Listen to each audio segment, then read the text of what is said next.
Hi, my name is Steve Wyborney, and I'm excited to share cube connectors with you today. This is an extremely powerful routine, and it's very easy to use.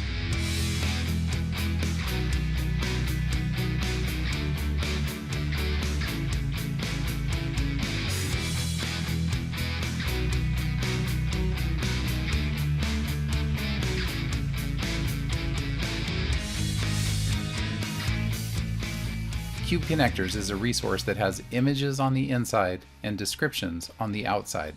Students connect the descriptions to the matching images, and when they find more than one description that matches the same image, they look for connections among those descriptions. It's a resource that will surprise you and will allow you to hear some very insightful student ideas. In this video, I'll show you how to use Cube Connectors. You'll see that not only is it a very powerful resource, but it's also very easy to use. At the end, there are 4 quick bonus tips, so be sure to watch all the way to the end to see those. This is the Cube Connectors PowerPoint file, which you can download from my blog. This file will work in both PowerPoint and Google Slides. To find your copy, just click on the link in the video description. As you look at the slides, you can see that there's a level 1 and a level 2. If your students are not yet working with multiplication concepts, I recommend level 1. If your students are already working with multiplication concepts, I recommend using level 2.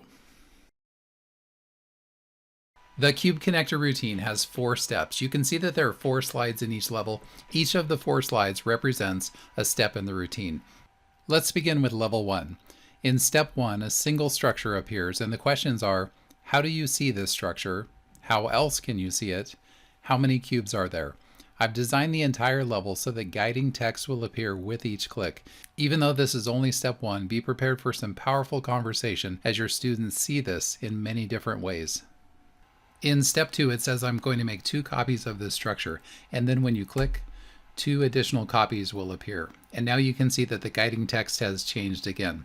Now look carefully at the top structure. I'm going to change the colors. So when you click again, the colors of the top structure will change. And the question has also changed now to what do you notice? And then there's time and space for discussion. As you continue, the text says, now look carefully at the middle structure. I'm going to change the colors. And when you click again, the colors of the middle structure will change. Again, the question is, what do you notice? And there's more time and more space for discussion. When you click again, it says, now look carefully at the bottom structure. I'm going to change the colors. And when you click again, the colors of the bottom structure will change, followed by the same question, what do you notice? By the end of step 2, your students have made some powerful visual observations. And when you click again and move into step 3, the guiding text reads, now I'll show some descriptions, one at a time. When you see each description, see if you can figure out which structure it is describing. There may be more than one answer, so look at all the structures carefully. Each time I show a new description, I'll circle it and draw a connecting line to the structure or structures that match it. Here is the first one. And then when you click, the first description will appear on the outside. Now you might have noticed that there are directions on the top that have changed, and those directions are circle the description. So in this case, you would circle equal groups and then draw lines from it to the matching structure or structures. Let me give you an example. After you circle the description equal groups, your students might decide that that describes this structure because there are 3 equal groups of 4. But they might also decide that it matches this structure, which also has equal groups. In this case, there are 2 equal groups of 6. After the students have identified the matching structures, you can click again to move to the next description. In this case, it's 8 plus 4, so you can circle that description. And here's a tip. You might want to erase the other lines on the screen so that it doesn't become too crowded or too confusing. When the students look at 8 plus 4, they might only connect it to a single structure like this one because there are 8 red cubes and 4 yellow cubes. When you're ready, you can move to the next description. I'm going to erase those lines again. And in this case, the description is double. Now students might connect that to this structure because the total number is double the number of blue cubes and it's also double the number of yellow cubes. Students might also connect it to this structure because the number of red cubes is double the number of yellow cubes. So there can be different reasons for connecting a description to different structures. As you continue through step 3, different descriptions will appear one at a time, and just follow the same pattern. Each time circle the description and connect to the structures that match that description. The next click will bring you to step 4, which is a very powerful step in this process. Let's say that we've already focused on the top structure and now we're looking at the middle structure. So you can circle the middle structure, and let's say your students connect that to equal groups and 6 plus 6 and the concept of double. Now that they've connected that structure to 3 different descriptions, the next step is to erase the circle around the structure and erase the lines connected to the structure, and then connect the descriptions to each other and ask the students how those descriptions are related to each other. For example, you might connect 6 plus 6 to equal groups and ask the question, how is 6 plus 6 related to equal groups? You might also connect 6 plus 6 to double and ask how 6 plus 6 is a representation of the concept of double, or how is double related to 6 plus 6. And you can also connect double to equal groups and ask how is double related to equal groups, or in what circumstances is double related to equal groups and when is it not related to equal groups.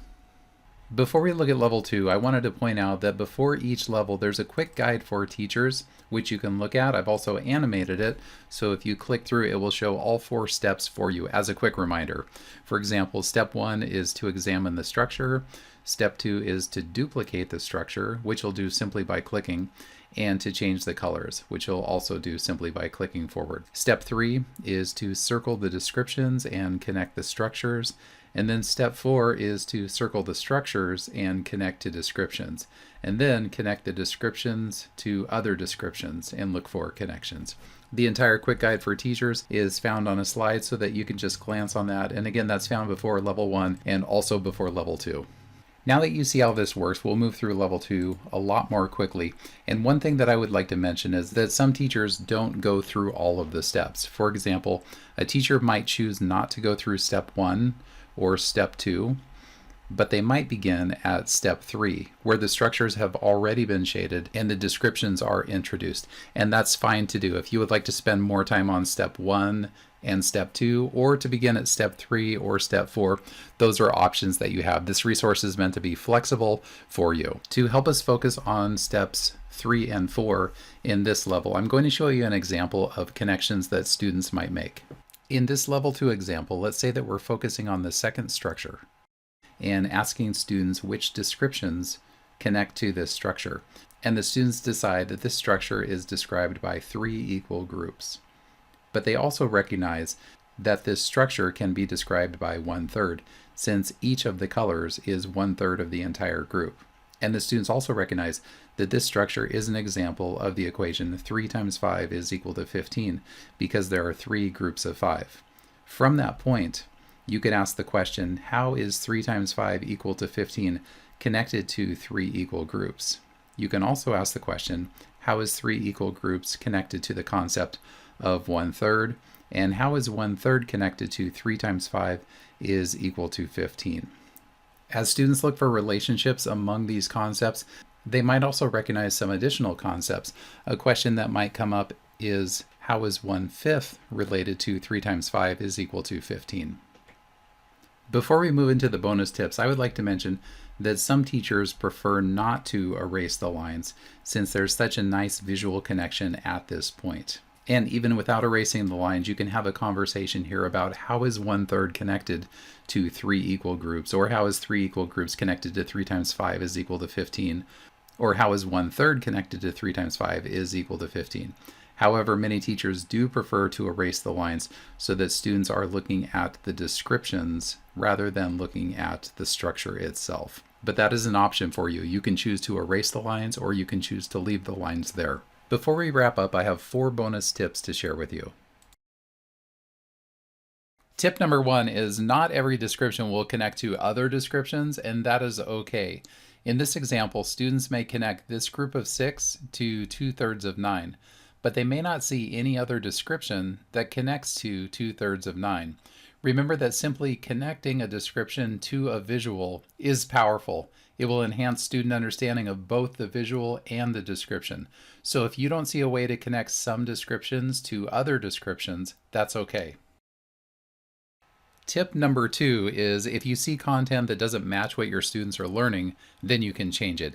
Here's an example. Let's say your students have not yet been formally introduced to ratios, but they are working with repeated addition. Then you can simply change the content. I'll change this to 5 plus 5 plus 5 to something that your students are working with. If you change the content, don't worry about which structure the ratio was describing.